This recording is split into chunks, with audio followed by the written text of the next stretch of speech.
الحمد لله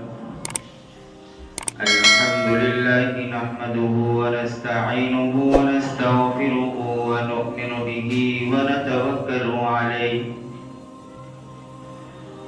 ونعوذ بالله من شرور أنفسنا ومن سيئات أعمالنا من يهده الله فلا مضل له ومن يضلله فلا هادي له ونشهد أن لا إله إلا الله وحده لا شريك له ونشهد أن سيدنا وشفيعنا وسندنا وحبيبنا ومولانا محمد صلى الله تعالى عليه وعلى آله وصحبه وبارك وسلم تسليما كثيرا أما بعد فأعوذ بالله السميع العليم من الشيطان الرجيم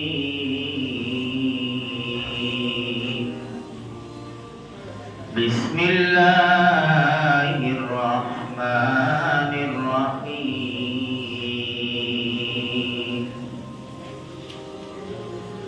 قل إن كنتم تحبون الله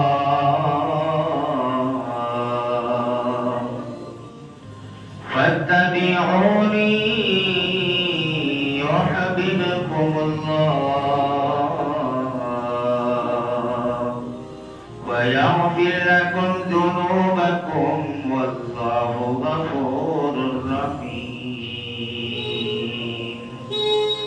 وقال تعالى في مقام آخر لقد كان لكم في رسول الله أسوة حسنة.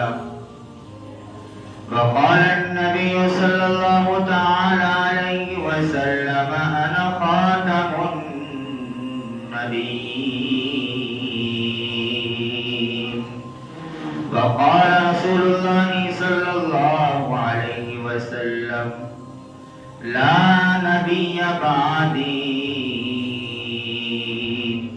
أو كما قال رسول الله صلى الله عليه وسلم صدق الله العظيم وصدق رسوله النبي الكريم ونحن على ذلك لمن الشاهدين والشاكرين والحمد لله رب العالمين.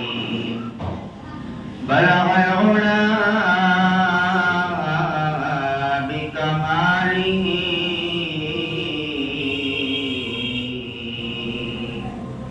كشف الدجى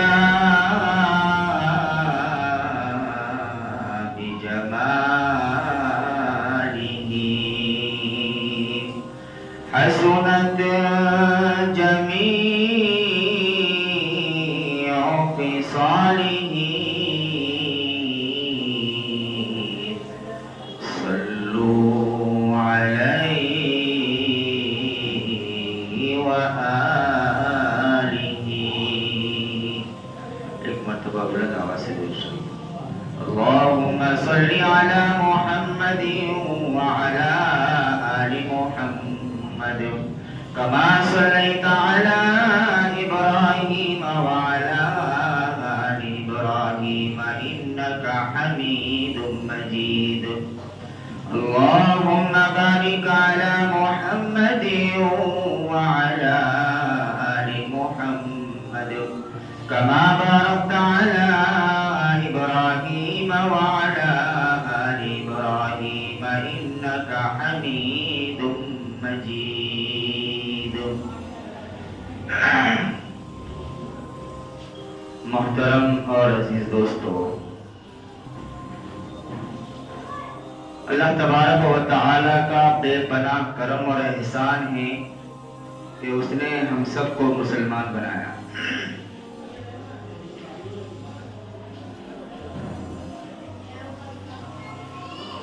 ایمان کی دولت سے مالا مال فرمایا،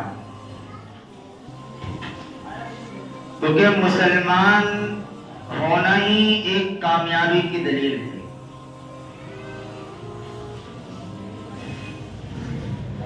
مسلمان ہونا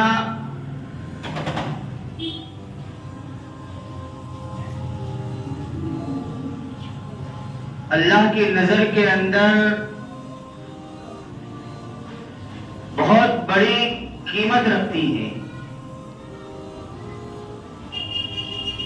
یہ الگ بات ہے کہ ہم آج اپنے آپ کو سمجھ نہیں پائے کہ مسلمان ہوتا کون ہے، مسلمان کیا ہے، اسلام کیا ہے، جس مذہب میں ہم جی رہے ہیں اور جس کو ہم مان کر زندگی گزار رہے ہیں، اس کی اصلیت کیا ہے۔ اللہ کے نزدیک تو ہماری اور آپ کی قدر و قیمت ہے ہی۔ دراصل بات مسلمان کو خود اپنے آپ کو سمجھنا ہے کہ میں کیا ہوں، میری قیمت اللہ کے نزدیک کیا ہے۔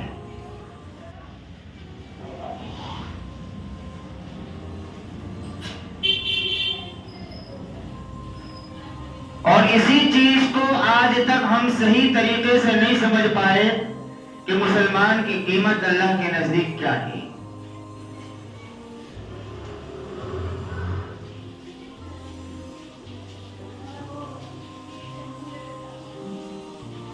اللہ تبارک و تعالی نے سرکار دو عالم صلی اللہ تعالی علیہ وسلم سے کہلوایا،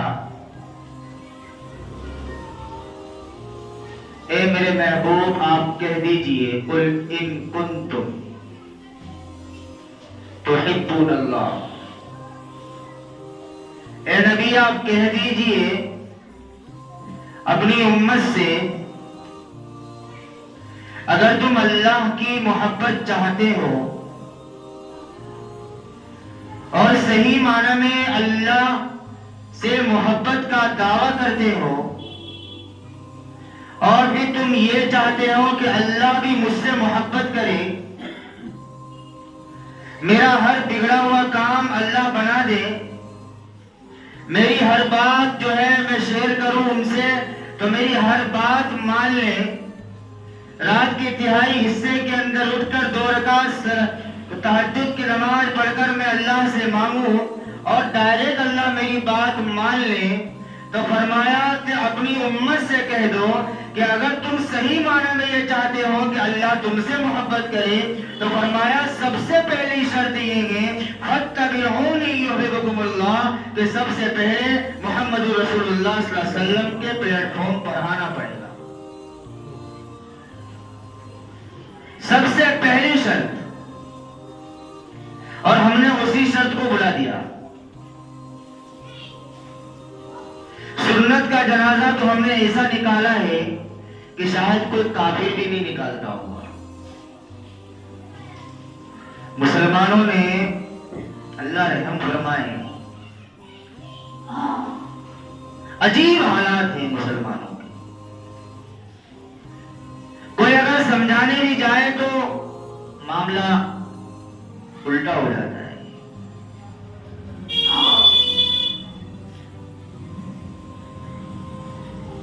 کتنے لوگ تو یوں سمجھتے ہیں کہ ہم دنیا کے لیے ہی بنے ہیں، جو چاہے یا کر لیں باقی آگے دیکھا جائے گا۔ بعض لوگوں کہتے ہیں، سمجھاتے ہیں، ارے دیکھا جائے گا، دیکھا جائے گا، اللہ سے چیلنج، دیکھا جائے گا۔ ارے بے وقوف، وہاں دیکھا نہیں جائے گا، وہاں تجھے دکھلایا جائے گا۔ وہاں کوئی بچانے والا نہیں ہوگا، وہاں دیکھا نہیں جائے گا، وہاں تجھے دکھلایا جائے گا۔ ایک ایک سیکنڈ کے عمل تجھے دکھلائے جائیں گے کہ دیکھ تو نے اس رات فلاں رات میں تو نے یہ گناہ کیے تھے، فلاں مولوی تجھے سمجھانے آیا تھا، تو نے کہا تھا دیکھا جائے گا، یہ دیکھ میں تجھے دکھاتا ہوں۔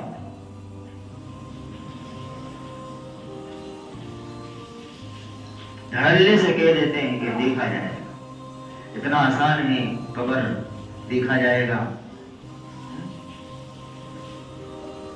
صحابہ سے زیادہ مضبوط تو ایمان نہیں ہے نا ہمارا. داماد رسول سے زیادہ بڑا ایمان تو نہیں ہے نا ہمارا مضبوط. صحابہ کو کسی صحابی نے تو کبھی یہ نہیں کہا کہ دیکھا جائے گا. ہمیشہ صحابہ اکرام جو ہے نا ڈرتے تھے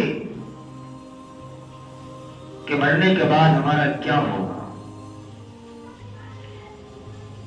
عشرہ مبشرہ 10 صحابہ اکرام ایسے ہیں جن کو اللہ کے رسول نے ایک مجلس میں جنتی ہونے کی بشارت دی. ابو بکر تو جنتی، عمر تو جنتی، عثمان، طلحہ، زبیر. 10 صحابہ ایسے ہیں جن کو اللہ کے رسول نے ایک مجلس میں بیٹھ کر کہا کہ تم جنتی ہو. ایک طرف میرا نبی کہتا ہے تم جنتی ہو، دوسری طرف اللہ اعلان کرتا ہے رضی اللہ عنہم ورضوان کہ لوگوں میں تم سے راضی ہو گیا، تم مجھ سے راضی ہو جاؤ. اتنا بڑا انعام دینے کے بعد ہی صحابی حضرت عمر یوں کہتے ہیں کہ کاش میں گھاس کا تنکا ہوتا، کاش میں انسان نہ ہوتا کہ کل قیامت کے دن مجھے حساب دینا نہ پڑتا. ایک گھاس کا تنکا ہوتا جسے جانور نے کھا لیا ہوتا. 22 لاکھ مربع میل پر حکومت کرنے والا وہ انسان یہ اپنی زبان سے کہتا ہے جس کے بارے میں میرے آقا نے فرمایا لو کان بعدی نبی لکان عمر.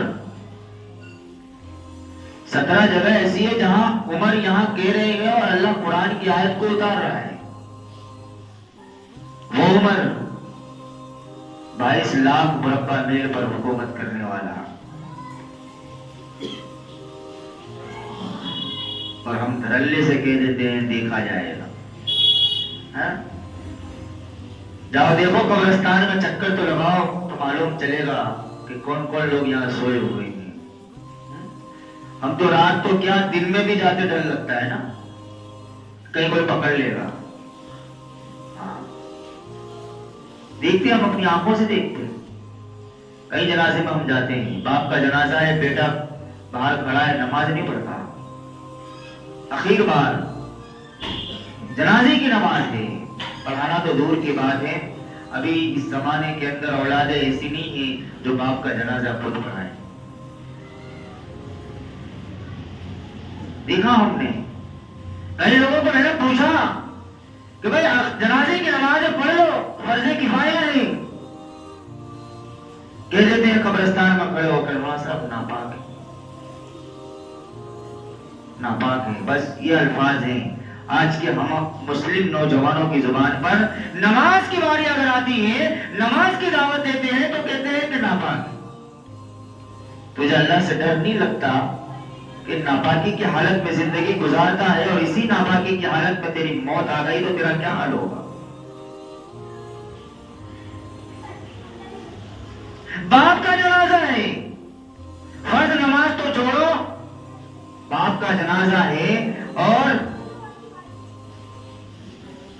نماز جنازہ کے اندر وہ آنے کو تیار نہیں.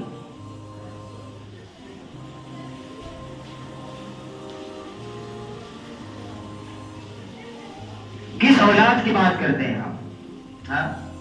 اسی کو قرآن نے کہا یا ایھا الذین آمنوا لا تلھکم اموالکم واولادکم عن ذکر اللہ، تو تمہارا مال، تمہاری اولاد تمہیں اللہ کے ذکر سے غافل نہ کر دے. یہ اولاد ہے. باپ کا جنازہ ہے، بیٹا جو ہے جنازہ پڑھنے کو تیار نہیں.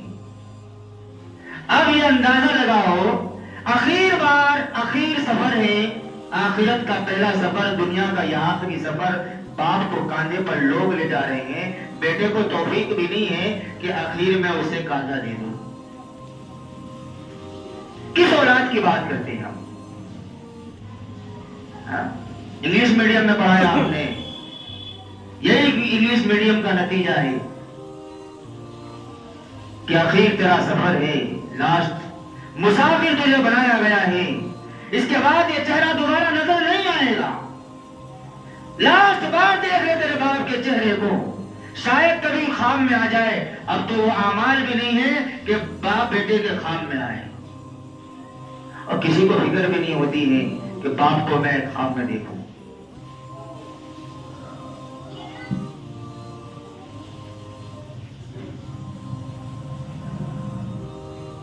زندگی گزار رہے ہیں ہم لوگ. یہی ہم مسلمان ہیں. اس باپ نے اپنے بیٹے کے لیے کیا نہیں کیا. احمد آباد کا واقعہ، جوہا پورے کا، باپ کا اکلوتا بیٹا، ارب پتی، کوئی وارث نہیں، اکلوتا وارث، باپ کا انتقال ہو گیا. اس باپ نے اس بیٹے کے لیے کیا نہیں کیا ہوگا. ارب پتی باپ ایک اولاد کے لیے، ایک لڑکا، اس کے لیے کیا نہیں کیا ہوگا. اندازہ ہوگا نا آپ لوگوں کو کیا نہیں کیا ہوگا اس نے.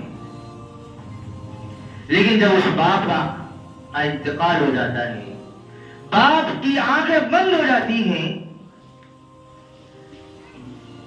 گرمی کا موسم تھا، 45 ڈگری گرمی. لوگ آئے،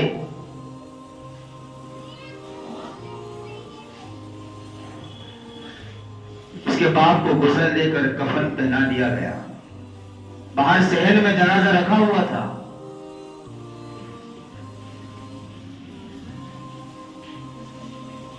لوگوں نے کہا اس کے بیٹے سے کہ بھائی دھوپ لگ رہی ہے، ابھی میت اٹھانے میں، جنازہ اٹھانے میں ٹائم ہے، تو میت کو اندر ہال میں رکھ دو، کیونکہ مہمان آنے میں دیر لگ رہی ہے، مہمانوں کو ٹائم ہے ابھی. جب اس نے اس کے بیٹے سے کہا نا کہ جو میت کو دھوپ لگ رہی ہے، ابھی اٹھتے جنازہ اٹھا رہے ہیں، گھر کے ہال کے اندر رکھ دو، خدا کی قسم اس بیٹے کی زبان سے کیا الفاظ نکلا معلوم نہیں.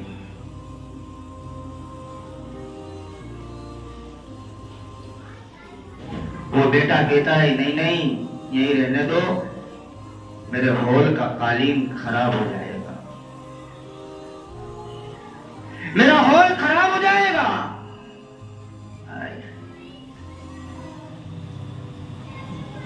جس نے تیرے لیے سب کچھ قربان کر دیا اور آج وہ 1 گھنٹے کا بھی تیرے حق میں آنے کا حقدار نہیں.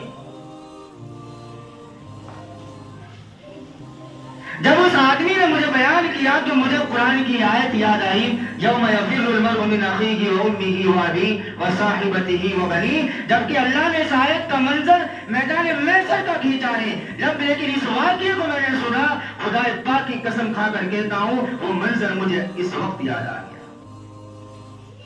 کہ اس وقت تو باپ بیٹے کو دیکھ کر بھاگے گا، لیکن آج تو دنیا میں ہم دیکھ رہے ہیں کہ بیٹا باپ کو اندر آنے کو نہیں دے رہا ہے. اخیر صبر ہے، 1 گھنٹے کے لیے آرام کرنا چاہتا ہے، اس کے جنازے کو اندر لے جانا چاہتا ہے، لیکن اس بیٹے نے منع کر دیا، نہیں نہیں میرا ہال خراب ہو جائے گا. کس اولاد کی بات کرتے ہو؟ یہی اولاد ہے جو تمہارے جانے کے بعد ایک بار سورہ فاتحہ اور 3 مرتبہ قل هو اللہ پڑھ کر ایصال ثواب نہ کرے. ہاں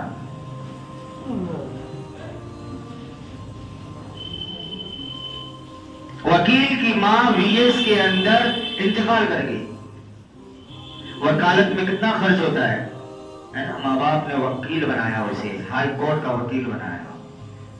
اس کی ماں آخری ایام میں چل رہی ہیں، اخیر میں اس کا انتقال ہو گیا، آکسیجن پر رکھا گیا ہے. وکیل نے کیا کہا، میرے پاس ابھی وقت نہیں ہے، ابھی 2 دن اسے آکسیجن پر رکھو، میت کو آکسیجن پر رکھو.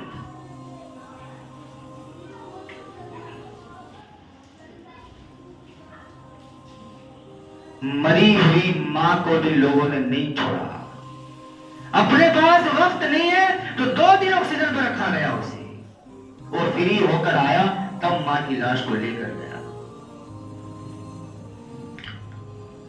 کس ماحول میں ہم جی رہے ہیں؟ اسی کو قرآن نے کہا یا ایھا الذین آمنوا لا تلھکم اموالکم واولادکم عن ذکر اللہ، کہ یہ تمہارا مال، تمہاری اولادیں تمہارے لیے تمہارے اللہ کے ذکر سے قابل نہ کر دے. اور دوسری جگہ فرمایا فتنہ ہے، تمہاری اولاد تمہارا مال تمہارے لیے فتنہ ہے. اگر صحیح استعمال نہیں ہوا تو دنیا میں بھی فتنہ ہے اور مرنے کے بعد تو فتنہ ہے ہی. اور اگر کل صحیح جگہ استعمال ہو گیا تو دنیا بھی کامیاب اور آخرت بھی کامیاب. لیکن ابھی تو معاملہ نیگیٹو دکھ رہا ہے، پازیٹو تو ہم نے کبھی دیکھا ہی نہیں. کس ماحول میں ہم جی رہے ہیں؟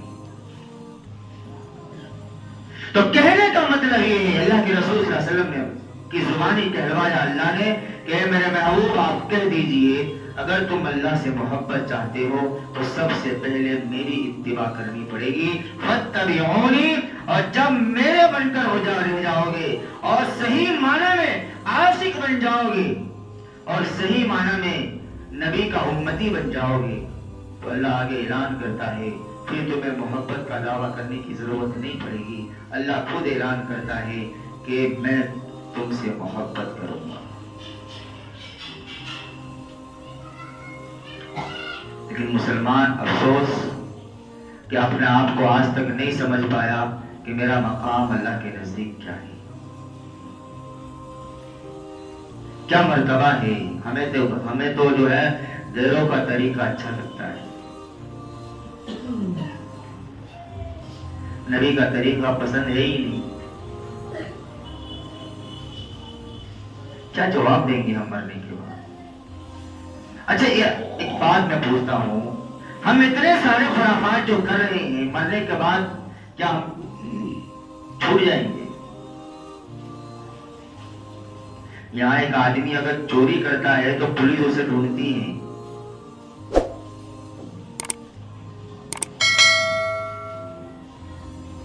یہاں انسان جھوٹ بول لے گا وہاں جھوٹ نہیں بول پائے گا، یہاں تو رشوتیں چل جاتی ہیں وہاں کوئی رشوت لینے والا نہیں ہوگا۔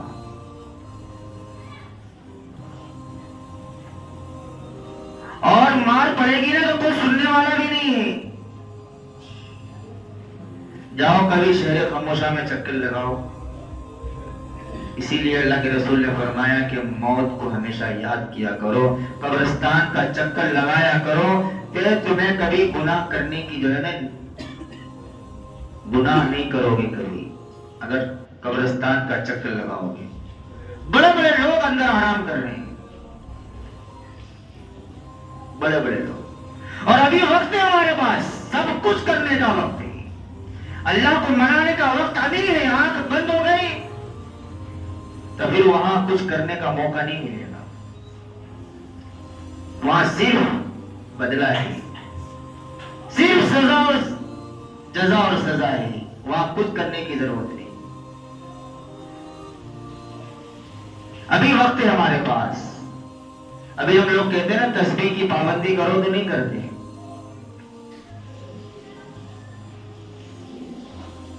اس وقت احساس ہوگا کہ کاش ہم نے دل لگا کر تسبیح کی پابندی کی ہوتی۔ ایک اللہ والے کا واقعہ، قبرستان سے گزر رہے ہیں، اندر سے قرآن پڑھنے کی آواز آ رہی، اللہ والوں کو کشف ہو جاتا ہے۔ حضرت نے پوچھا کہ آپ قرآن قبر کے اندر قرآن پڑھ رہے ہیں؟ ہاں، تعجب ہوا۔ بولے تعجب مت کرو کہ میں قرآن پڑھ رہا ہوں، میرے سوال کا ایک جواب دو۔ کئی سال بیت گئے مجھے قبر میں لیٹے ہوئے قرآن پڑھتے ہوئے، انہوں نے کہا کہ 70,000 کے 700 اتنا کچھ ہے، انہوں نے قرآن کو پڑھا کہ 700 قرآن میں نے پورا کر لیا ہے، 70,000 قرآن ایسا کچھ واقعہ لکھا ہوا ہے کہ میں نے پورا کر لیا، لیکن یہ 70,000 قرآن کا ثواب آپ لے لو اور آپ جو باہر کھڑے ہیں ایک سبحان اللہ کا ثواب مجھے دے دو، صرف ایک سبحان اللہ کا ثواب۔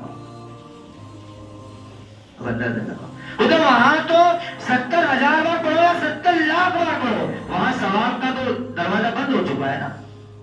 قبر میں لیٹے ہو آنکھ بند ہو گئی، اعمال بند، وہاں کتنا بھی پڑھ لو وہاں ثواب نہیں ہے، وہاں صرف بدلہ ہے۔ اور ابھی ہمارے پاس وقت ہے، ہم جتنا بھی پڑھیں گے ہمیں اس کا ثواب ملے گا،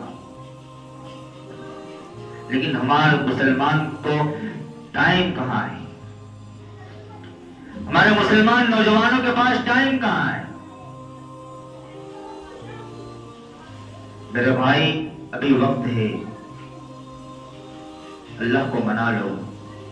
حالات ہر جگہ ہیں اور حالات انسان خود پیدا کرتا ہے۔ اور میرے نبی نے فرمایا جیسے اعمال ہوں گے ویسے حکمران تم پر طے کیے جائیں گے۔ کب کہا تھا؟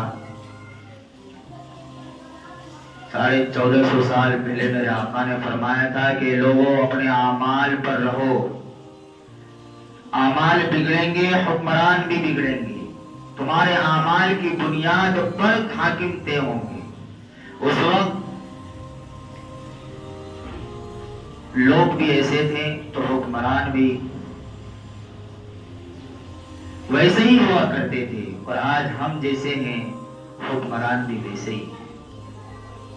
اعمالکم اموالکم، اللہ کے رسول نے فرمایا تمہارے اعمال کی بنیاد پر تمہارا حکمران طے ہو۔ اب ہم گریبان میں جھانک کر دیکھیں ہمارے اعمال کیسے ہیں۔ ہمارے اعمال ایسے ہیں، مسلمان تو مسلمان، غیر مسلم بھی ہے نا، ہمارے اعمال کو دیکھ کر نفرت کرتے ہیں۔ اور لوگ کہتے ہیں نا کہ مولانا صاحب یہ لوگ اسلام اور مسلمان کو بدنام کر رہے ہیں، ایسا کچھ نہیں ہے۔ ان کی اوقات نہیں ہے کہ اسلام اور مسلمان کو بدنام کریں۔ میں ان کو جواب دیتا ہوں کہ اسلام اور مسلمان کو جتنی تکلیف مسلمانوں سے پہنچی ہے، اتنا اسلام مسلمانوں نے بدنام کیا ہے، اتنا کسی غیر قوم نے بدنام نہیں کیا ہے۔ یہ ڈر لگا رکھا ہے کہ ارے ان کی کیا اوقات ہے کہ ہم اسلام کو بدنام کریں۔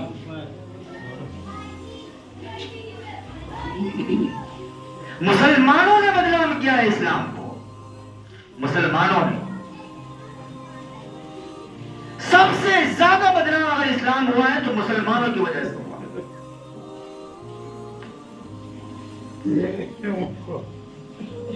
بازاروں میں جا کر چکر لگاؤ،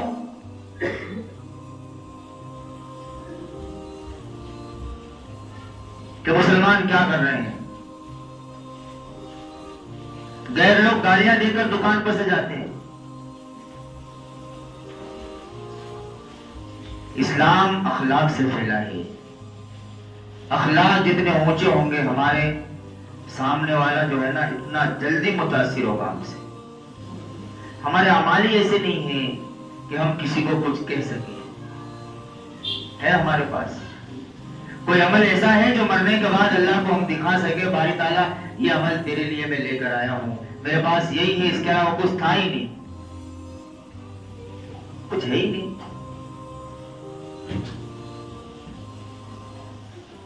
کیا جواب دیں گے ہم؟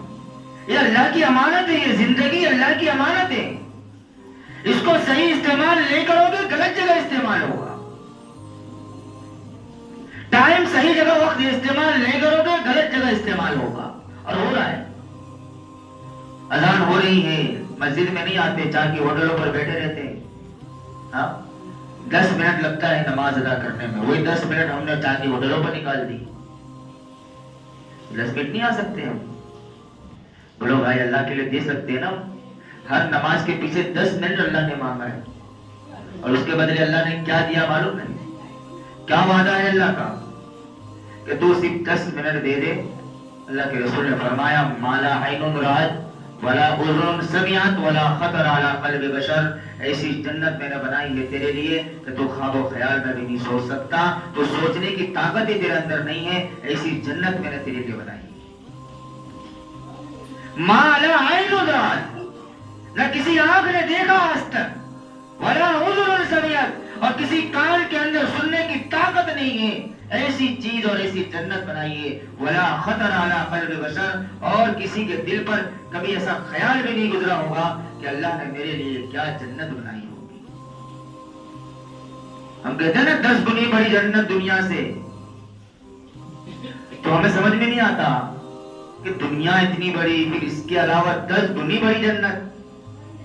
مثال دے کر سمجھایا علماء کرام نے، جب بچہ ماں کے پیٹ میں ہوتا ہے نا اسے سمجھایا جاتا ہے یہ تیری دنیا ہے، کیا یہ تیری دنیا ہے۔ اس بچے کے سمجھ میں نہیں آتا کہ اتنی بڑی دنیا میں تو ہوں میں، اس کے علاوہ اس کی اس سے بڑی کوئی دنیا ہے۔ جب وہ دنیا کے اندر آتا ہے، جب تھوڑا دھیرے آہستہ آہستہ بڑا ہوتا ہے، تب اسے سمجھ میں آتا ہے کہ جو مجھ سے کہا گیا تھا صحیح معنی میں یہ دنیا بہت بڑی ہے.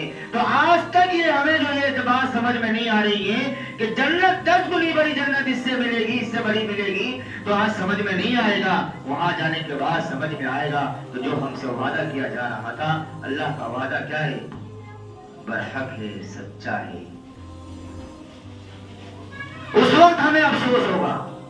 ایک ادنا جنتی جو ہوگا نا، اسے افسوس ہوگا، کاش میں نے یہ بھی کیا ہوتا، یہ بھی کیا ہوتا، یہ بھی میں نے پڑھی ہوتی، یہ بھی میں نے تلاوت کی ہوتی. اس وقت افسوس کرے گا کہ آج میں بھی اعلیٰ درجے کے جنت میں ہوتا. ایک ادنا جنتی، ادنا ایمان والا، رائے کے دانے کے برابر. فَمَن يَعْمَلْ مِثْقَالَ ذَرَّةٍ خَيْرًا يَرَهُ. ذرہ برابر. ذرہ کس کو کہتے ہیں؟ جس کے 2 ٹکڑے نہ ہو. ذرہ کا 2 ٹکڑا ہو سکتا ہے؟ اتنا ادنا ایمان اللہ ہم سے مانگ رہا ہے. اگر یہ بھی ہمارے پاس نہ ہو تو بتاؤ پھر اس سے زیادہ ہمارے لیے بدبختی کی اور کوئی بھی چیز ہو سکتی ہے؟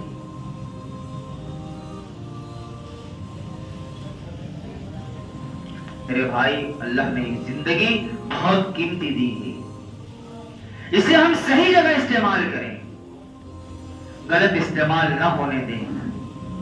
صحیح جگہ استعمال کرو گے تو انشاءاللہ غلط جگہ استعمال نہیں ہوگی.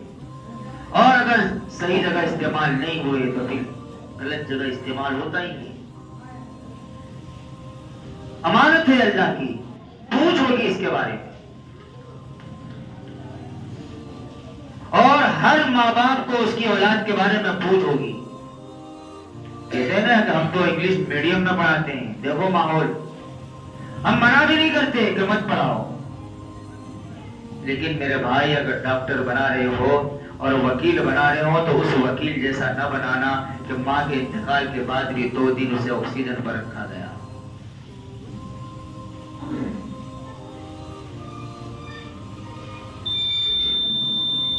پہلے ڈاکٹر اگر بنا رہے ہو سب سے پہلے اسے دیندار بناؤ. دیندار بناؤ گے تو اس کے اندر ایمان کا جذبہ ہوگا، ایمان مضبوط ہوگا. لوگوں کو لوٹنے کا جذبہ اس کے اندر نہیں ہوگا. وہ مسلمانوں کا سیوا کرنے کے اندر اس کا جذبہ ہوگا. اور اگر خالی ڈاکٹر ہے تو دیکھو جا کر ڈاکٹروں کا حال. اکثر لوگ غریب کو لوٹنے بیٹھے. دیندار اگر ہوگا، اسی لیے ہم کہتے ہیں وکیل بننا ہے تو پہلے اسے سب سے پہلے دیندار بناؤ. دیندار بناؤ. دیندار ہوگا تو دنیا بھی جو ہے کامیاب ہو جائے گی اور آخرت بھی کامیاب ہو جائے گی. اور اگر صرف تم نے وکیل بنایا ہے، جھوٹ پہ جھوٹ، جھوٹ کو کیا ہے سچ ثابت کرنا، تو وکیل وکالت کہتے ہیں. پھر وہی حال ہوگا. تو میرے بھائی، ہم اولاد کو پڑھائیں، ہم منع نہیں کرتے، لیکن اسے دیندار سب سے پہلے بنائیں. کہ اس اولاد کی طرح نہ بنانا کہ باپ کا جنازہ پڑا ہوا ہے، آخر میں باپ کا جنازہ بھی نہ پڑے. ایسی اولاد ہمیں نہیں چاہیے ایسی اولاد. ہمیں تو ایسی اولاد چاہیے جو خود جنازے کی نماز اپنے باپ کی پڑھا سکے. ایسی اولاد ہمیں تیار کریں جو روزانہ رات کو سوتے وقت موبائل ہاتھ میں نہ ہو، اس کی زبان پر الحمد شریف کی صورت، قل اللہ کی صورت ہو کہ وہ پڑھ کر روزانہ بستر پر لیٹنے سے پہلے اپنے باپ کو 3 مرتبہ پڑھ کر پورے قرآن کا ثواب پہنچا کر جو ہے نا پھر وہ سوئے. ایسی اولاد کی ہمیں ضرورت ہے نا. ایسی اولاد کی ضرورت، بولو بھائی، ایسی ہی اولاد کی ضرورت ہے نا ہمیں. ایسی اولاد کی ضرورت نہیں ہے جو 3 بجے تک انٹرنیٹ پر، سوشل میڈیا پر ہو، واٹس ایپ چیٹنگ میں لگا ہوا ہو. 3 بجے تہجد کا ٹائم جب ہو اور جب صبح اٹھنے کا ٹائم ہو تو اس وقت اس کا سونے کا ٹائم ہوتا ہے نا. کتے جیسی زندگی. پوری رات کتا شور مچاتا ہے اور صبح اذان کے وقت وہ آرام سے سو جاتا ہے نا. یہی حال ہے نا ہمارا. کتے جیسی زندگی ہمارے نوجوانوں کی. پوری رات گھومیں گے پھریں گے اور جب سونے کا وقت آتا ہے، صبح میں اٹھنے کا وقت آتا ہے تو فجر کی اذان کے بعد جا کر سوتے ہیں. یوں نہیں کہ چلو رات میں جاگے ہیں تو ہم فجر پڑھ کر سوئیں. اتنی بھی توفیق نہیں ہوتی. تہجد تو کیا پڑھیں گے ہم؟ تہجد کیا پڑھیں گے ہم؟ میرے بھائی، کیسے زندگی ہے ہماری. جب پوری رات ہم جاگے ہی ہیں تو 2 رکعت تہجد کی نماز نہیں پڑھ سکتے؟ 2 رکعت پڑھ کر اللہ سے ہم مانگے. وہ رات کا جو تہائی حصہ ہوتا ہے، اللہ پہلے آسمان پر آ کر فرشتوں سے اعلان کرواتا ہے ہل من مسترزقین، ہے کوئی روزی کا طلبگار، ہے کوئی مغفرت کا طلبگار. اس وقت ہمارا نوجوان تو سونے کی تیاری کر رہا ہوتا ہے پوری رات جاگ کر. پھر ہم یہ کہیں کہ مولانا صاحب کام دھندا نہیں ہے، روزی نہیں ہے، تو پھر شکایت کرنے سے کوئی فائدہ نہیں. اٹھو نا، اللہ سے مانگو نا. ہم 12 بجے بعد بھی تو سوتے ہیں، اکثر کارخانے والے 12 بجے بعد ہی سوتے ہیں. 2 رکعت تہجد نہیں پڑھ سکتے ہم. 12 بجے بعد تہجد کا ٹائم شروع ہو جاتا ہے نا. اگر چلو رات میں ہم صبح میں نہیں اٹھ پاتے ہیں 4-5 بجے، تو کم سے کم 12 بجے بعد جب سونے کی تیاری کرتے ہیں اس وقت ہم تہجد پڑھ کر سوئیں اور اللہ سے مانگ کر سوئیں. اس وقت تو پڑھ سکتے ہیں نا. اور اکثر نوجوان، کوئی دودھ کا بھرا ہوا نہیں ہے، 2-2:30 بجے اکثر لوگ سوتے ہیں. اکثر چاہے کوئی کتنا بھی پابند کیوں نہ ہو، لیکن وہ کا جو ہے نا سونے کا ٹائم 1 سے 1:30-2 بجے تک کا جو ہے نا کاروبار والوں کا یہ سسٹم بنا ہوا ہے. میں ان لوگوں سے کہتا ہوں کہ ہمیشہ جب سو رات کو تو 2 رکعت تہجد کی نماز پڑھنا سو. پڑھیں گے انشاءاللہ، نماز کی پابندی کریں گے ہم لوگ پکا. دیکھو اللہ کے گھر میں بیٹھ کر وعدہ کر رہے ہو، ہے نا. اور قرآن نے کیا کہا؟ یومئذ تحدث اخبارها بأن ربك اوحى لها. جس زمین پر بیٹھ کر، جس گھر میں بیٹھ کر تم نے اللہ سے وعدہ کیا ہے، اور اگر تم نے اس کا وعدہ پورا نہیں کیا، کل قیامت کے دن یہ زمین کا ٹکڑا، یہ مسجد گواہی دے گی کہ باری تعالیٰ میری پشت پر بیٹھ کر تیرے گھر میں بیٹھ کر اس نے وعدہ کیا تھا کہ میں آج کے بعد نماز نہیں چھوڑوں گا. قرآن تو مانتے نا؟ نہیں مانتے بھائی بولو. یومئذ تحدث اخبارها، ہر زمین گواہی دے گی. تو میں اللہ کا واسطہ دے کر آپ لوگوں کو کہتا ہوں، ماحول بد سے بدتر ہوتے جا رہے ہیں. ہمارے پاس ایک ہی طریقہ ہے اللہ کو منانے کا.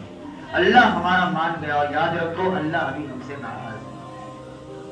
یہ تو میرے نبی کا سمجھو احسان مانو، میرے نبی کی دعاؤں کا صدقہ ہے کہ میرے نبی نے کہا تھا باری تعالیٰ میری امت کو لاوارث نہ چھوڑنا، اور میری امت کو ایک ساتھ ہلاک مت کرنا. یہ میرے نبی کی دعا کا صدقہ ہے جو آج ہم اتنے گناہ ہونے کے باوجود بھی، گنہگار ہونے کے باوجود بھی اللہ ہمیں چلا رہا ہے. یہ میرے محبوب کی دعاؤں کا صدقہ ہے. ورنہ ایسے ایسے گناہ ہماری قوم میں ہے نا جی. ایک پہلے کی امت کو اللہ نے ایک گناہ کیا تھا، پوری کی پوری قوم کو اٹھا کر آسمان پر لے جا کر زمین پر پٹک دیا ہے. آج ہمارے قوم میں ناپ تول کے اندر کمی کرنے والے بہت ہیں. ہم نے آنکھوں سے دیکھا، آٹا تولتے وقت ڈنڈی مارتے ہیں، سبزی تولتے وقت ڈنڈی مارتے ہیں، چوریاں کرتے ہیں، ہے نا. حضرت شعیب علیہ السلام کی قوم کے اندر یہی گناہ تھا، ناپ تول میں کمی. اللہ نے پوری قوم کو تباہ کر دیا. حضرت لوط علیہ السلام کی قوم کے اندر ایک گناہ تھا جو آج ہماری امت میں، ہماری قوم میں بھی ہے، کہ مرد کے ساتھ اپنی شہوت پوری کر رہا ہے. یہ گناہ اتنا خطرناک ہے، اللہ نے حضرت لوط علیہ السلام کی پوری قوم کو زمین سے اٹھایا. اتأتون الذکران من العالمین وتذرون ما خلق لكم ربكم من ازواجكم بل انتم قوم عادون. زمین پر لے جا کر اٹھایا، آسمان پر لے جا کر پوری قوم کو اوپر سے پلٹ دیا. مجھے پلٹا ہی نہیں، انسانی کو اوپر سے چھوڑ دیا. اوپر سے پلٹنے کے بعد قرآن کہہ رہا ہے وَأَمْطَرْنَا، ہم نے چھوڑا نہیں سے پلٹنے کے بعد وَأَمْطَرْنَا عَلَيْهِمْ مَطَرًا، ہم نے پتھر کی بارش برسائی اور پوری قوم کو تباہ کر. ایک ایک گناہ پر پوری قوم تباہ ہو چکی ہے.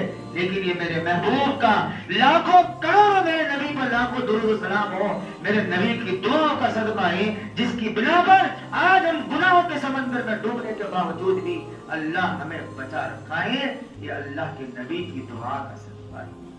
کریں گے میرے بھائی، اللہ سب کو گناہوں سے بچائے اور اپنے اعمال پر جو ہے نا اللہ کے احکام اور نبی کے طریقے پر چلنے والا بنائیں وما علینا الا البلاغ. جن لوگوں کی سنت بات کی